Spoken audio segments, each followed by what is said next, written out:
So I lost my 1/2 inch impact socket adapter, and I knew I had 3 of them, the 3 different sizes, but they get lost in the mess. I have a big toolbox in the garage. I also have a portable toolbox I use around the house, and in between there, I lost it, didn't have it where I needed it.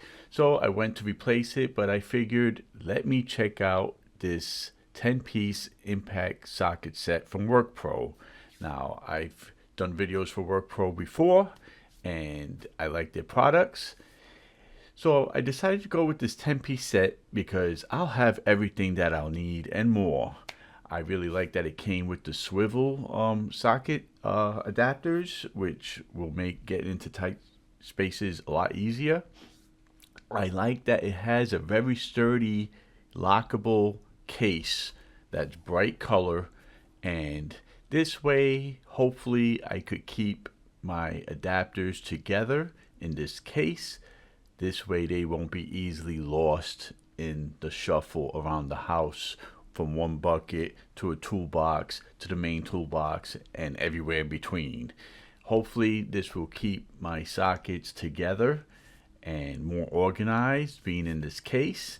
If I keep them in the case, they're less likely to be misplaced or separated, but it's up to me. So the adapters are 1/4 inch, 3/8, and 1/2. Basically all you need for your impact guns. And I hardly use my impact gun, and that's probably why I lose it a lot. But if you do need it and you can't find it, very frustrating. So it comes with the black phosphate coating. It's heat treated chrome Vanderum steel. It has a spring loaded ball, little detent, what they call it. That's the little ball that kind of snaps in your place, and it comes well shipped. If you do light mechanics, heavy mechanics, I kind of use them just for lug nuts and some tough bolts. But for the price, for the convenience of it being all in one pack with a nice case, this is a easy to make decision. Just put it in your cart, and hopefully you don't lose it like I do.